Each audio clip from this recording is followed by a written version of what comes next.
आपको बता दें कि राहुल गांधी से ईडी की पूछताछ पर मुख्यमंत्री अशोक गहलोत ने निशाना साधा है। उन्होंने कहा कि कांग्रेस मुख्यालय में दिल्ली पुलिस का घुसकर पत्रकारों एवं कार्यकर्ताओं से मारपीट करना केंद्र सरकार की हताशा और झल्लाहट दर्शाता है। केंद्र सरकार परेशान हो रही है कि हमारे नेता राहुल गांधी को इतना प्रताड़ित करने के बावजूद कांग्रेस पार्टी झुक क्यों नहीं रही है। कांग्रेस अंग्रेजों और देश की एकता पर खतरा पैदा करने वाले तत्वों के सामने कभी नहीं झुकी। कांग्रेस ने देश और लोकतंत्र के लिए आगे बढ़कर कुर्बानी दे दी, पर झुकना नहीं सीखा। इस तानाशाही हुकूमत के सामने कांग्रेस डटकर खड़ी रहेगी। मैं कांग्रेस मुख्यालय में पुलिस द्वारा पत्रकारों से मारपीट की कड़ी निंदा करता हूं। कांग्रेस निष्पक्ष होकर काम कर रहे पत्रकारों के साथ मजबूती से खड़ी है। इस सरकारी दमन के खिलाफ हम लड़ेंगे, हम जीतेंगे। 42 साल के राजनीतिक करियर में ऐसा मैंने नहीं देखा। 8 साल इतिहास में काले अध्याय के तौर पर लिखे जाएंगे। देश में विस्फोटक माहौल है, संविधान की धज्जियां उड़ाई जा रही है। आरएसएस और भाजपा के लोग देश को लूट रहे हैं। करप्शन 10 गुना बढ़ गया है। एआईसीसी में नहीं घुस सकते, ये इतिहास में पहली बार हो रहा है। मैंने टाइम मांगा ईडी, सीबीआई, आयकर से, लेकिन मुझे मिलने का समय नहीं दिया गया। तो मुख्यमंत्री अशोक गहलोत की ओर से बयान दिया गया है और साफ तौर पर राहुल गांधी से जिस तरीके से ईडी की पूछताछ लगातार जारी, तो ऐसे में पूरी कांग्रेस पार्टी में आक्रोश का माहौल है। तो इसी को लेकर मुख्यमंत्री अशोक गहलोत ने भी निशाना साधा है। उन्होंने कहा कि कांग्रेस मुख्यालय में दिल्ली पुलिस का घुसकर पत्रकारों एवं कार्यकर्ताओं से मारपीट करना केंद्र सरकार की हताशा को और झल्लाहट को दर्शाता है। केंद्र सरकार परेशान हो रही है कि हमारे नेता राहुल गांधी को इतना प्रताड़ित करने के बावजूद कांग्रेस पार्टी झुक क्यों नहीं रही है। कांग्रेस अंग्रेजों और देश की एकता पर खतरा पैदा करने वाले तत्वों के सामने कभी नहीं झुकी। कांग्रेस ने देश और लोकतंत्र के लिए आगे बढ़कर कुर्बानी दे दी, पर झुकना नहीं सीखा। इस तानाशाही हुकूमत के सामने कांग्रेस डटकर खड़ी रहेगी। मैं कांग्रेस मुख्यालय में पुलिस द्वारा पत्रकारों से मारपीट की कड़ी निंदा करता हूं। कांग्रेस निष्पक्ष होकर काम कर रहे पत्रकारों के साथ मजबूती से खड़ी है। इस सरकारी दमन के खिलाफ हम लड़ेंगे, हम जीतेंगे। 42 साल के राजनीतिक करियर में ऐसा मैंने नहीं देखा। 8 साल इतिहास में काले अध्याय के तौर पर लिखे जाएंगे। देश में विस्फोटक माहौल है, संविधान की धज्जियां उड़ाई जा रही है। आरएसएस और भाजपा के लोग देश को लूट रहे हैं। करप्शन 10 गुना बढ़ गया है। एआईसीसी में नहीं घुस सकते, ये इतिहास में पहली बार हो रहा है। मैंने टाइम मांगा ईडी, सीबीआई, आयकर से, लेकिन मुझे मिलने का समय नहीं दिया गया। कोटा में बीजेपी कार्यसमिति में एंट्री को लेकर विवाद हो गया, तो वहीं कार्यकर्ता आपस में भिड़ गए। विधानसभा चुनाव को लेकर बीजेपी की ओर से तैयारियां शुरू होने के संकेत मिल रहे हैं। वहीं कार्यसमिति की बैठक के दौरान नए सिरे से रणनीति बनाई जाएगी। राज्यसभा चुनाव सहित अब तक के चुनाव परिणामों पर भी विचार विमर्श। प्रदेश में पार्टी के सभी 52,000 बूथों पर एक साथ बूथ सम्मेलन किए जाएंगे। प्रदेश कार्यसमिति की तर्ज पर बूथों की कार्यसमिति की बैठकें होंगी। बूथ जीता तो चुनाव जीता थीम पर पार्टी आगे बढ़ेगी।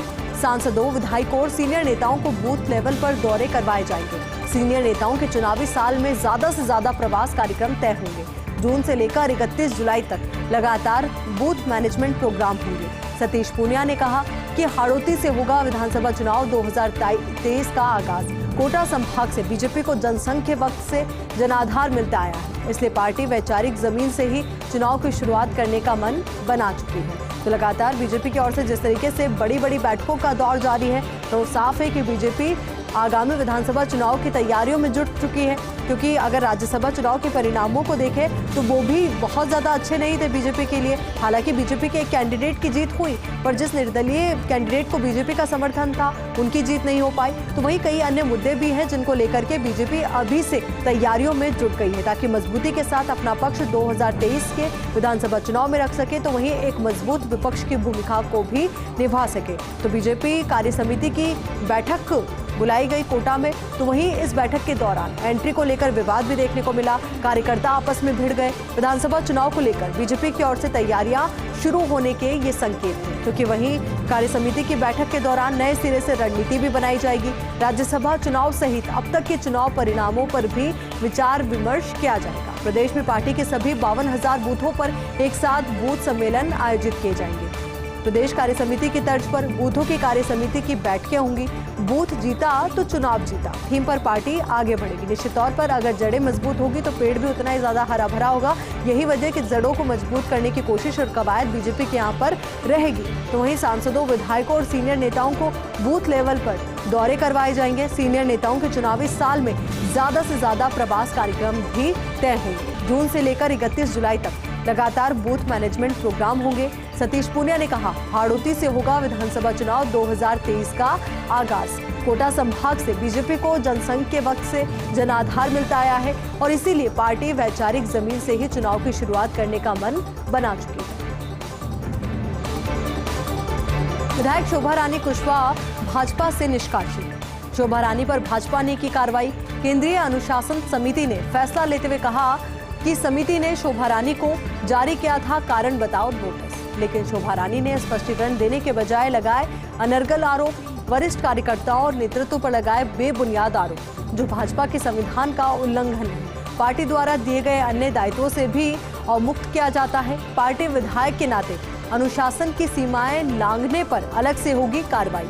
धौलपुर विधायक शोभा रानी ने राज्यसभा चुनाव में की थी क्रॉस वोटिंग। इसकी वजह से कहा भी गया था कि शोभा रानी कुशवाहा ने जिस तरीके से क्रॉस वोटिंग की है तो बीजेपी के लिए इन्हें शुभ संकेत के तौर पर नहीं देखा जा रहा, क्योंकि विधायक शोभा रानी कुशवाहा को एक और तो बीजेपी से निष्कासित कर दिया गया है, तो वहीं बीजेपी ने उन पर कार्रवाई करते हुए केंद्रीय अनुशासन समिति ने फैसला लिया है और कहा है कि समिति ने शोभा रानी को जारी किया था कारण बताओ नोटिस, लेकिन शोभा रानी ने स्पष्टीकरण देने के बजाय अनर्गल आरोप लगाए। वरिष्ठ कार्यकर्ताओं और नेतृत्व पर बेबुनियाद आरोप लगाए, जो भाजपा के संविधान का उल्लंघन है। पार्टी द्वारा दिए गए अन्य दायित्वों से भी अवमुक्त किया जाता है। पार्टी विधायक के नाते अनुशासन की सीमाएं लांघने पर अलग से कार्रवाई होगी। धौलपुर विधायक शोभा रानी ने राज्यसभा चुनाव में क्रॉस वोटिंग की थी और यही वजह उन्हें कारण बताओ नोटिस मिला और उसके बाद उन्होंने स्पष्टीकरण देने के बजाय अनर्गल आरोप लगाए। अब बीजेपी संविधान के अकॉर्डिंग उन पर कार्रवाई की जा रही है। लहसुन फूंकने को मजबूर हो गए हैं हाड़ौती के किसान। केंद्र सरकार की स्वीकृति के बावजूद भी नहीं शुरू हुई सरकारी खरीद। आज केंद्रीय कृषि राज्य मंत्री कैलाश चौधरी ने प्रदेश सरकार पर सवाल खड़े किए।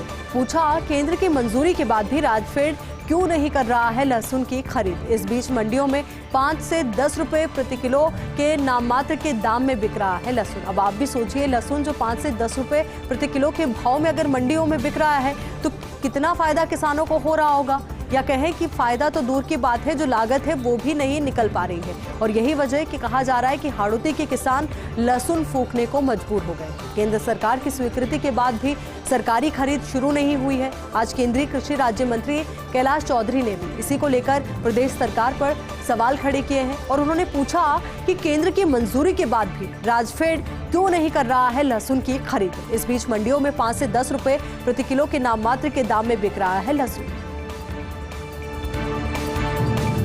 चलिए अब बात करते हैं रीट 2021 लेवल 1 परीक्षा की। तो रीट 2021 लेवल 1 शिक्षक भर्ती स्पोर्ट्स कोटे में बड़ी धांधली हुई है। स्पोर्ट्स कोटे के लिए 50 कुश्ती खिलाड़ियों के आवेदन आए। डॉक्यूमेंट्स वेरिफिकेशन में 49 के सर्टिफिकेट निकले फर्जी।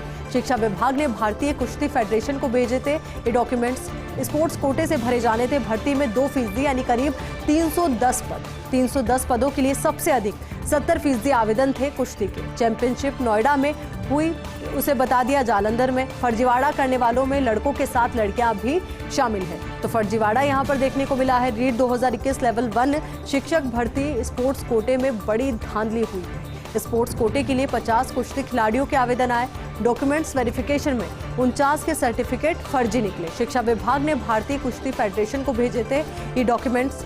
स्पोर्ट्स कोटे से भरे जाने थे। भर्ती में 2% यानी कि करीब 310 पद। 310 पदों के लिए सबसे अधिक 70% आवेदन थे कुश्ती के। चैंपियनशिप नोएडा में हुई तो उसे बता दिया गया जालंधर में। फर्जीवाड़ा करने वालों में लड़कों के साथ लड़कियां भी शामिल हैं। चलिए बात करते हैं एसएमएस मेडिकल कॉलेज मुखिया के काउंटडाउन की। तो 4 मेडिकल कॉलेज से कुल 37 चिकित्सकों ने ठोकी है दावेदारी। नए प्राचार्य पद के लिए 23 जून को आयोजित होंगे इंटरव्यू। चिकित्सा शिक्षा विभाग ने इंटरव्यू के लिए आवेदकों को पत्र भेजे हैं। मुख्य सचिव उषा शर्मा की अध्यक्षता में आयोजित होंगे इंटरव्यू। अकेले एसएमएस मेडिकल कॉलेज से 25 चिकित्सकों के आवेदन हैं। इसमें से कॉलेज के अतिरिक्त प्राचार्य doctor SM Sharma, doctor Deepak Mathur, SMS अधीक्षक doctor Vinay Malhotra, urology HOD doctor Shivam Priyadarshi, cardiology HOD doctor Rajeev बगरहट्टा, वरिष्ठ professor medicine doctor Sudhir Mehta प्रमुख दावेदार। इसके अलावा doctor Rakesh Kumar Jain, doctor Arvind Kumar Shukla, doctor Lineshwar Harshvardhan, doctor Prabha Om, doctor Rameshwaram Sharma, doctor Dheeraj Saxena, doctor Praveen Mathur, doctor भावना Sharma, doctor Govardhan Meena, doctor BP Meena, doctor Rajendra Bagri, doctor Chandrabhan Meena, doctor Sanjeev Devegowda, doctor Sushil Kumar Singh, doctor Sudhir Kumar, doctor CL Naval, doctor Lokendra Sharma, doctor Tarun Lal, doctor Pahalram Meena ने आवेदन किया है। अकेले बीकानेर मेडिकल कॉलेज से आए हैं 8 चिकित्सकों के आवेदन। बीकानेर से doctor Gunjan Soni, doctor Mohammed Salim, doctor Sudesh Agrawal, doctor Balkishan Gupta, doctor Surendra Kumar, doctor Parmendra Sirohi, doctor Mukesh Chandra Aryan, doctor Kusum Lata Meena ने प्राचार्य पद के लिए आवेदन किया है। इसके अलावा अजमेर मेडिकल कॉलेज से प्राचार्य डॉक्टर वीर बहादुर सिंह के अलावा डॉक्टर रोहित अजमेरा, डॉक्टर संजीव कुमार नैनीवाल ने किया है प्राचार्य पद के लिए आवेदन। उदयपुर मेडिकल कॉलेज में डॉक्टर रामेश्वर लाल सुमन ने भी पेश की है दावेदारी। तो दावेदारी पेश की गई है। तो वहीं SMS मेडिकल कॉलेज मुखिया का काउंटडाउन शुरू हो चुका है। 4 मेडिकल कॉलेज से कुल 37 चिकित्सकों ने दावेदारी ठोकी है। नए प्राचार्य पद के लिए 23 जून को आयोजित होंगे इंटरव्यू। चिकित्सा शिक्षा विभाग ने इंटरव्यू के लिए आवेदकों को पत्र भेजे हैं। मुख्य सचिव उषा शर्मा की अध्यक्षता में ये इंटरव्यू आयोजित किए जाएंगे। अकेले SMS मेडिकल कॉलेज की अगर हम बात करें तो अकेले SMS मेडिकल कॉलेज से 25 चिकित्सकों के आवेदन आए हैं। इसमें से कॉलेज के अतिरिक्त प्राचार्य doctor SM Sharma, doctor Deepak Mathur, SMS अधीक्षक doctor Vinay Malhotra, urology HOD doctor Shivam Priyadarshi, cardiology HOD doctor Rajeev बगरहट्टा, वरिष्ठ professor medicine doctor Sudhir Mehta प्रमुख दावेदार हैं। इसके अलावा doctor Rakesh Kumar Jain, doctor Arvind Kumar Shukla, doctor Lineshwar Harshvardhan, doctor Prabha Om, doctor Rameshwaram Sharma, doctor Dheeraj Saxena, doctor Praveen Mathur, doctor भावना Sharma, doctor Govardhan Meena, doctor BP Meena, doctor Rajendra Bagri, doctor Chandrabhan Meena, doctor Sanjeev Devegowda, doctor Sushil Kumar Singh, doctor Sudhir Kumar, doctor CL Naval, doctor Lokendra Sharma, doctor Tarun Lal, doctor Pahalram Meena ने आवेदन किया है। अकेले बीकानेर की अगर हम बात करें तो बीकानेर मेडिकल कॉलेज से 8 चिकित्सकों के आवेदन आए हैं। बीकानेर से doctor Gunjan Soni, doctor Mohammed Salim, doctor Sudesh Agrawal, doctor Balkishan Gupta, doctor Surendra Kumar, doctor Parmendra Sirohi, doctor Mukesh Chandra Arya, doctor Kusum Lata Meena ने प्राचार्य पद के लिए आवेदन किया है। इसके अलावा अजमेर मेडिकल कॉलेज से प्राचार्य डॉक्टर वीर बहादुर सिंह के अलावा डॉक्टर रोहित अजमेरा, डॉक्टर संजीव कुमार नैनीवाल ने प्राचार्य पद के लिए आवेदन किया है। उदयपुर मेडिकल कॉलेज में डॉक्टर रामेश्वर लाल सुमन ने भी दावेदारी पेश की है। PCC में होम्योपैथिक चिकित्सकों ने गुलाब का फूल भेंट करके अपनी पीड़ा सुनाई है। होम्योपैथिक चिकित्सकों ने PCC में सुनाई मंत्रियों को अपनी पीड़ा। मंत्री डॉक्टर महेश जोशी और डॉक्टर सुभाष गर्ग को गुलाब का फूल भेंट करके गुहार लगाई। होम्योपैथिक निदेशालय द्वारा भेजे प्रस्ताव को वित्त विभाग से मंजूरी का आग्रह किया। 656 पद सृजित करने के लिए पूर्व में भेजा जा चुका है ये प्रस्ताव। 127 दिनों से चल रहा है होम्योपैथिक चिकित्सकों का धरना। तो 127 दिनों से होम्योपैथिक चिकित्सकों का धरना लगातार जारी है और ऐसे में आज उन्होंने बापू का रास्ता अपनाया या कहें कि गांधीगिरी से अपनी बात पहुंचाने की कोशिश की है। तो PCC में होम्योपैथिक चिकित्सकों ने गुलाब का फूल भेंट करके अपनी पीड़ा सुनाई है। होम्योपैथिक चिकित्सकों ने PCC में मंत्रियों को अपनी पीड़ा सुनाई है। मंत्री डॉक्टर महेश जोशी तो वहीं सुभाष गर्ग को गुलाब का फूल भेंट करके गुहार लगाई है। होम्योपैथिक निदेशालय द्वारा भेजे प्रस्ताव को वित्त विभाग से मंजूरी का आग्रह किया है। 656 पद सृजित करने के लिए पूर्व में भेजा जा चुका है प्रस्ताव। 127 दिनों से चल रहा है होम्योपैथिक चिकित्सकों का धरना।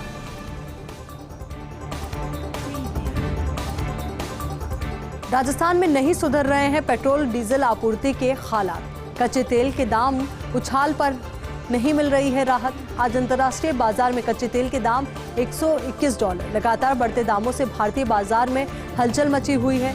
अभी सामान्य दर से लगभग $40 ज्यादा है कच्चे तेल की कीमत। तेल कंपनियों को पेट्रोल डीजल में करीब 8 से 12 रुपए प्रति लीटर का घाटा हो रहा है। तेल कंपनियां राहत के लिए केंद्र का मुंह ताक रही है। इधर प्रदेश में घाटे और स्टॉक की कमी के चलते आपूर्ति प्रभावित हो रही है। तेल कंपनियां डीलर्स को नहीं दे रही डीजल की पर्याप्त आपूर्ति। रिलायंस और नायरा के पेट्रोल पंप ड्राई हुए हैं। एचपीसीएल और बीपीसीएल डिपो पर 5 दिन से आपूर्ति गड़बड़ाई है। तो वहीं कल कुछ ऐसी स्थिति भी बनी कि असमंजस की स्थिति में लोग पहुंच गए। लोगों को लगा कि पेट्रोल पंप कल बंद रहेंगे, तो वहीं वहां पर बहुत ज़्यादा भीड़ भी देखने को मिली। तो कहा यही जा रहा है कि वर्तमान समय में जो स्थिति बनी हुई है पेट्रोल डीजल की आपूर्ति को लेकर के, तो हालात राजस्थान में नहीं सुधर रहे हैं। कच्चे तेल के दाम लगातार बढ़ रहे हैं, तो वहीं यही वजह है कि जिसकी वजह से राहत नहीं मिल पा रही है। आज अंतर्राष्ट्रीय बाजार में कच्चे तेल के दाम $121 हैं, तो वहीं लगातार बढ़ते दामों से भारतीय बाजार में हलचल मची हुई है। अभी सामान्य दर से लगभग $40 ज़्यादा है कच्चे तेल की कीमत। तेल कंपनियों को पेट्रोल डीजल में करीब 8 से 12 रुपये प्रति लीटर घाटा हो रहा है। तेल कंपनियां राहत के लिए केंद्र का मुंह ताक रही है। इधर प्रदेश में घाटे और स्टॉक की कमी के चलते आपूर्ति प्रभावित हो रही है। तेल कंपनियां डीलर्स को नहीं दे रही है डीजल की पर्याप्त आपूर्ति। रिलायंस और नायरा के पेट्रोल पंप ड्राई हुए हैं। एचपीसीएल और बीपीसीएल डिपो पर 5 दिन से आपूर्ति गड़बड़ाई। पंजाब वाइन्स पर आबकारी विभाग मेहरबान है। जयपुर में इस ग्रुप के पास 33 शराब की दुकानें हैं। पूरे ग्रुप पर गारंटी के भी कई करोड़ रुपए बकाए हैं। ग्रुप की दुकान ओवर रेट व ओवर टाइम कर उड़ा रही है नियमों की धज्जियां। जिनके नाम से दुकान उठाई उनके पतों का भी नहीं हुआ है वेरिफिकेशन। ऐसे में अचानक दुकान बंद की तो विभाग नहीं कर पाएगा रिकवरी। दुकानों पर सेल्समैन भी बाहर के, उनके पतों का भी नहीं कोई वेरिफिकेशन। पूरे मामले में आबकारी विभाग ने साध रखा है रहस्यमय मौन। अब वजह क्या है इस मौन के पीछे, ये भी अपने आप में बड़ा सवाल। और कहा यही जा रहा है इस पूरी घटना के बाद कि पंजाब वाइन्स पर आबकारी विभाग मेहरबान है। जयपुर में इस ग्रुप के पास 33 शराब दुकानें हैं। पूरे ग्रुप पर गारंटी के भी कई करोड़ रुपए बकाए हैं। ग्रुप की दुकान ओवर रेट व ओवर टाइम कर नियमों की धज्जियां उड़ा रही है। जिनके नाम से दुकान उठाई गई है उनका पता भी वेरीफाई नहीं किया गया है। ऐसे में अचानक दुकान अगर बंद कर दी जाती है तो विभाग रिकवरी भी नहीं कर पाएगा। दुकानों पर सेल्समैन भी बाहर के हैं, उनके पतों का भी वेरिफिकेशन नहीं हुआ है। पूरे मामले में आबकारी विभाग ने रहस्यमय मौन साध रखा है। चलिए बात करते हैं अंतर्राष्ट्रीय पैरालंपिक शूटिंग चैंपियनशिप 2022 की। तो मेहरौली की निशा कंवर ने फ्रांस में सिल्वर पर निशाना साधा है। स्वदेश वापस लौटने पर निशा का जगह जगह भव्य स्वागत हुआ।